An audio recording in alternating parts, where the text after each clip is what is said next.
نو یو ورځ د بادشاہ سکار سره پیدا سو له حضرت بهلول دانا سره نو خپل قاصد یې ورولګو چې ورسه بهلول دانا د ما دربار ته راو چې کله د بادشاہ قاصد راغو نو حضرت بهلول دانا ویدو حضرت بهلول دانا چې کله قاصد راغو د له خوب را پورته کو بهلول دانا ورته ویل چې صاحب له ما سره د خو نو کړو ما خو ډیر خوب لیدوي هغه خوب دی را خراب ایسه خوب دی لیدو حضرت بهلول دانا ورته له خوب کې ز سم دم بادشاہ ولم په تخت ناس ولم د بادشاہي تاج می بسر وې سم لشکري را سره ولې دی وای راپورته کړی خو سم دم باچاوم چې راپورته د کړم باچای می ټوله سره قاصد ورته ولې بهلول بابا کمه نه وای راپورته کړی یو غنټه بنور وی دی وی کې دی خو بیا هم باچای به بیا هم تللې درختیا او باچای دی نه و د خوب کې سوال بدغه خو ما بده ول نه خدي را سره ونکړو اوس د دانای ته ګوره د هغه شعور ته ګوره چې ما او ته سبق را کوي حضرت بهلول دانا په دې خوب کې چې کله بهلول دانا ولاړو باچا ناس د تخت او کرسی دی او تاجونه دی او سلسلې دی لشکري دی سرنګ را ورسېده بهلول دورته راو خو رسېدم باچا صاحب سړی د خنره سره ای ویدو ما راپورته کړم ډیر یو خایسته خوب باندې کېوته ولم یو ډیر ښه خوب ملي دوی سم دم باچا ولم په تخت ناس یم او تاج می دی باچای سر د لشکري را لاندې دی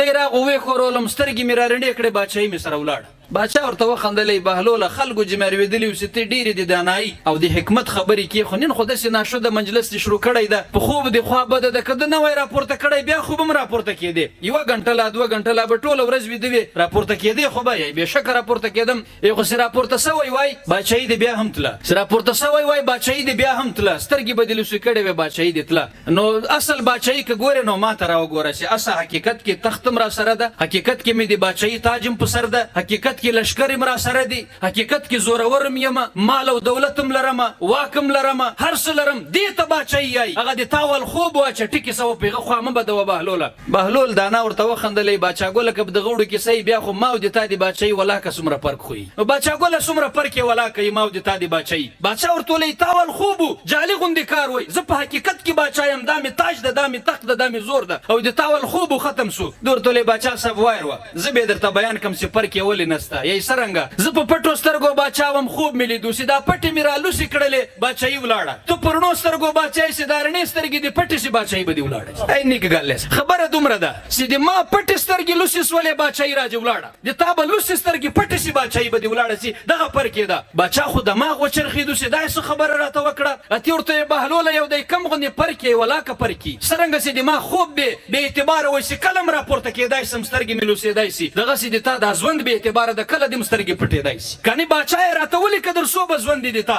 زورم در سره د مالم در سره د کرسیم در سره دي باچا ورته له بشک بهلول دانا چې له حکمت اولادانای ډک سړی هر خبره دی له کمال ډک ده لکه سرنګ دي تا خوب به اعتبار او دغه سي ما د رڼو سترګو باچای به اعتبار